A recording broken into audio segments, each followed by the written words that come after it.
नमस्कार, मैं हूं Monika Agrawal, government Vivekananda PG college Manendragarh commerce department से। आज की मैं अपनी इस वीडियो में आपको ऑर्गेनाइजेशनल बिहेवियर के न्यू टॉपिक के बारे में बताऊंगी। उससे पहले कल का थोड़ा सा रिवाइज करते हैं। जैसे कि लास्ट वीडियो में मैंने आपको बताया था ऑर्गेनाइजेशनल बिहेवियर होता क्या है। ऑर्गेनाइजेशनल बिहेवियर बेसिकली कंसर्न करता है understanding, prediction and control of human behaviour. क्योंकि हमेशा ह्यूमन का नेचर चेंज होता रहता है और उसको समझना खुद में ही एक डिफ़िकल्ट टास्क है।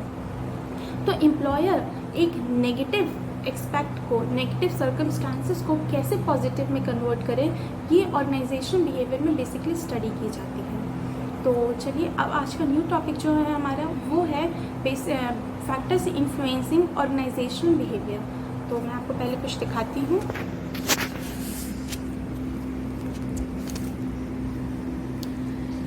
इसी टॉपिक को हम ये भी कह सकते हैं disciplines contribution to organisational behaviour. First basically इसमें पॉइंट्स हैं physiology, sociology physiology, anthropology, political science, technology and information technology, management and economics. कुछ काम ऐसा होता है जो एम्प्लॉय खुद करता है, इंडिविजुअल खुद करता है, और बाकी काम हमें ग्रुप में, टीम में बट के काम करना पड़ता है, जिसमें से सबसे पहला है फिजियोलॉजी जो बेसिकली कंसंट्रेट करता है वो टॉपिक्स हैं perception, personality, motivation, learning, emotions, leadership, values, attitude and job satisfaction. जब भी एक एम्प्लॉय कनेक्ट करता है, रिलेट करता है या जुड़ता है, उसका परसेप्शन रहती है, सोच रहती है कि मुझे उस संस्था से कैसे अपने आप को निखारना है, मुझे क्या करना उस संस्था के लिए और उस संस्था से मुझे क्या बनना है। जैसे पर्सनालिटी में क्या क्या मुझे चेंजेस लाना है, क्या इम्प्रूवमेंट चाहिए है। नेक्स्ट है मोटिवेशन आपको तो पता ही होगा, आजकल के फील्ड में एम्प्लॉयर इस बात का बहुत विशेष ध्यान रखते हैं कि एम्प्लॉय हमेशा मोटिवेटेड रहे। अगर उसकी लाइफ में कोई भी रिलेटेड या फैमिली से रिलेटेड प्रॉब्लम है या फिर उसके वर्क कंडीशन में कुछ दिक्कत आ रही है, तो वो हमेशा मैनेजर और सुपरवाइज़र इस बात का ध्यान रखते हैं कि उसके एम्प्लॉय मोटिवेटेड रहें, क्योंकि अगर एक इंसान मोटिवेटेड है तो वो अपना काम ज़्यादा अच्छे से कर पाएगा, ज़्यादा मन लगा के करेगा, और ऑफ कोर्स इसका पॉजिटिव कंट्रीब्यूशन हमारे प्रोडक्ट या सर्विस या कह सकती हूँ हमारे फर्म में, ऑर्गेनाइजेशन में दिखेगा। नेक्स्ट है लर्निंग। एम्प्लॉय हमेशा ये सोच के आता है कि मुझे आज कुछ नया सीखने को मिलेगा, नया कुछ जानने को मिलेगा। साथ ही साथ ये भी कह सकते हैं कि हम उसी काम को नए तरीके से करेंगे ताकि और बेहतर और निखर कर आए। इमोशंस, एम्प्लॉय कभी भी अगर सीरियसली में वो कनेक्ट कर रहा है उस फर्म के साथ, तो वो उसके इमोशंस अटैच हो जाएंगे कि नहीं, ये काम सिर्फ मेरा नहीं है कि मुझे सिर्फ कमाना है इससे, एक्चुअली में ये मेरी कंपनी है, मुझे यहाँ पर अपनी इस कंपनी को अपनी एक पहचान देनी है, यहाँ पर मुझे एक अपनी छाप छोड़नी है ताकि लोगों को ये भी लगे कि नहीं, इस बंदे ने कुछ काम किया है। नेक्स्ट है लीडरशिप क्वालिटी भी बहुत ज़्यादा ज़रूरी है। कभी कभी डायरेक्टली आप कुछ ऐसी पोस्ट में आ जाते हैं कि जहाँ आप कुछ लोगों को इन्फ्लुएंस कर सकते हैं। जैसे कि एक टीचर की पोस्ट होती है, एक टीचर में एक क्वालिटी होना चाहिए कि वो हर सिचुएशन को हैंडल कर सके। क्योंकि उससे जुड़े जो स्टूडेंट्स हैं वो कहीं ना कहीं उस पर ध्यान दे रहे हैं, उसको देख के सीख रहे हैं। अगर उस टीचर में ही वो क्वालिटी नहीं होगी, सिचुएशंस हैंडल नहीं कर पा रहे हैं, तो नेगेटिव को पॉजिटिव में कन्वर्ट करना नहीं सीख पा रहे, नहीं देख पा रहे। जब तक हम किसी चीज़ को देखते नहीं तो हम सीखते नहीं हैं। अगर वो नहीं देख पा रहे हैं तो वो बच्चा क्या सीखेगा। तो लीडरशिप क्वालिटी भी होना चाहिए।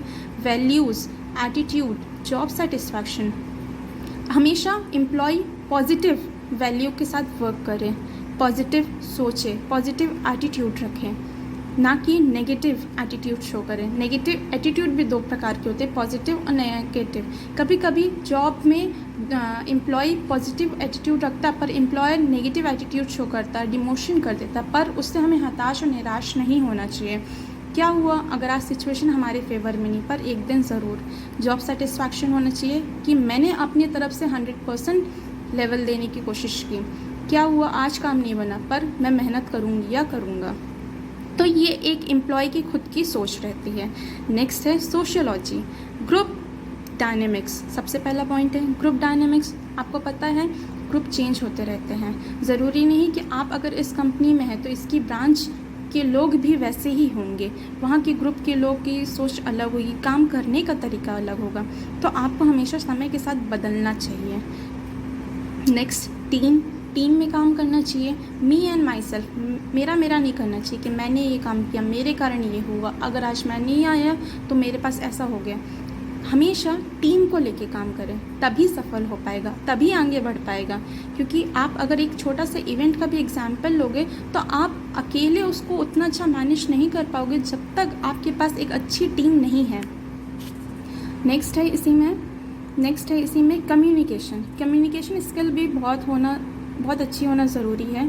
कम्युनिकेशन एक स्किल अगर है आपके पास तो आप इजीली लोगों को अपने लिए अपने तरफ अट्रैक्ट कर सकते हो। अपनी पावर उस टाइम शो करने की ज़रूरत है। जैसे कि हमारे स्वामी विवेकानंद ने किया था। एक बार उनकी तरफ भीड़ आ रही थी उनको डिफीट करने के लिए, उन पे अटैक करने के लिए, but with in a second उन्होंने उस भीड़ को अपनी एक पावर बना ली। उन्होंने 2 मिनट के लिए बस कम्युनिकेट किया था और वो पूरी भीड़ उनके फेवर में अब खड़ी हो गई थी। तो वैसे ही हमारी संस्था में है, क्योंकि मार्केट सिचुएशन हमेशा चेंज होती रहती है, पर आपके पास अगर कम्युनिकेटिंग स्किल है, आप अपने कंज्यूमर को अट्रैक्ट कर रहे हो, अपनी तरफ खींच रहे हो अपने प्रोडक्ट के लिए, अपनी सर्विस के लिए, दैट मीन्स आप अब मार्केट में लंबे समय के लिए खड़े हो सकते हो। फिर नेक्स्ट है पावर, पॉलिटिक्स।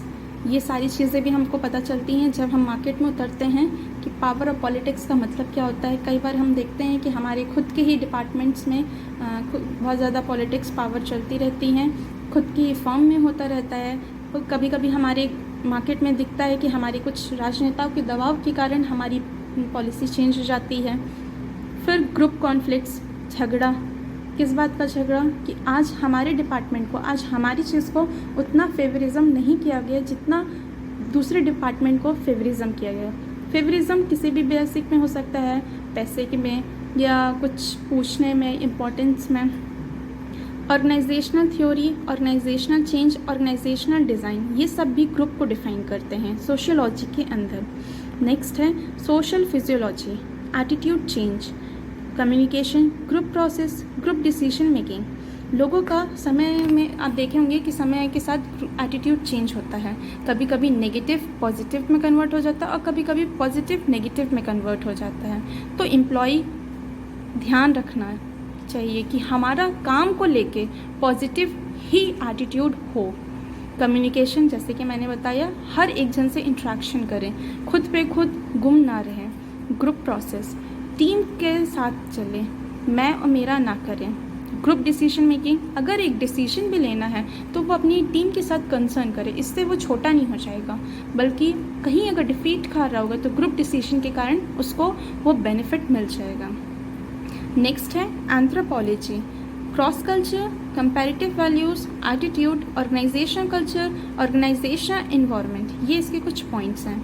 कई बार आप देखते हैं कि चेन्नई का एक पर्सन यहाँ आके काम करता है या हम जाके चेन्नई में काम करते हैं, तो हमारा जो कल्चर है बहुत ज़्यादा अप एंड डाउन हो जाता है। हम कंपेयर करने लगते हैं वहाँ के वैल्यूज़ को, वहाँ के काम के तरीके को, वहाँ के एटीट्यूड को, वहाँ के ऑर्गेनाइजेशन कल्चर को, कि वहाँ उस संस्था में ऐसे काम करते थे। ब्रांचेस अलग हो गई पर काम करने का तरीका, इन्वायरमेंट में चेंजेस नहीं आना चाहिए। पॉलिटिकल साइंस डील कर रहा है basically conflicts, power and international politics के अंदर। झगड़ा ना करें, झगड़ा इन द सेंस किसी भी रिलेटेड चीज़ से। अगर आपको कभी कोई डिसीजन में नहीं पूछता है, दैट्स ऑल, कोई बात नहीं। पावर, अपनी पावर को शो मत करो। अपनी पावर अगर आपको शो करना भी है तो आप अपने काम में शो करो, ताकि लोग आपके काम की तारीफ को करें, क्योंकि लोग काम को नहीं भूलते हैं, भले ही चाहे आपको भूल जाएं। इंटरनेशनल पॉलिटिक्स भी हमें कभी कभी अफेक्ट करती है, हमारी एक संस्था को, क्योंकि जब अगर कंट्री में ही, एक ही कंट्री में आपकी प्रोडक्ट या सर्विस को आप सर्व कर रहे हैं, दैट्स ऑल, कोई बात नहीं। पर जब आपका कंपटीशन इंटरनेशनल लेवल पे होता है तो वो चीज़ दिखता है कि क्या स्टैंडर्ड लेवल है। तो हमें जब हम अपने देश से दूसरे देश में जा रहे हैं तो वहाँ पर हमारी देश की इज़्ज़त की भी बात आ जाती है। तो कई प्रकार के हमें इंटरनेशनल पॉलिटिक्स भी फेस करने पड़ते हैं, तो हमें हर चीज़ को अपने फेवर में करने की कोशिश करना चाहिए ताकि मेरे लिए, मेरी कंपनी के लिए प्लस पॉइंट साबित हो। टेक्नोलॉजी एंड इंफॉर्मेशन टेक्नोलॉजी, इसके अंदर आएंगे perception, work environment, communication, motivation, team work, decision making.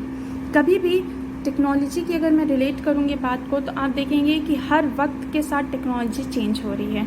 हमें घिसी पिटी टेक्नोलॉजी का यूज़ नहीं करना चाहिए। इसका मतलब ये भी नहीं है कि रात दिन हम मशीन खरीदने या टेक्नोलॉजी अपग्रेड करते रहें, क्योंकि इतना हमारे पास पैसे नहीं है एक फर्म के पास, पर जो हैं उसी को हम बेहतर कर सकते हैं, टीम के साथ मिल के कर सकते हैं। कैसा डिसीजन लें ये हम अपनी टीम के साथ बैठ के डिसाइड करें।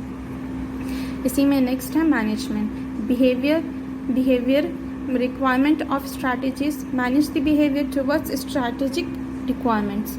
कई बार हम जब मार्केट में उतरते हैं तो हम जो सोच के जाते हैं वो एक्चुअली में वैसा हम नहीं कर पाते हैं। वहाँ की स्ट्रैटेजी हमें तुरंत कंडीशन को देख के चेंज करनी पड़ती है। तो उस टाइम एम्प्लॉयर में या वहाँ के जो बोर्ड ऑफ डायरेक्टर्स या जो भी हैं कंपनी के मालिक, तो उसमें ये कैपेबिलिटी होना चाहिए कि आप सिचुएशन को डील कर लो जैसी भी सिचुएशन आए।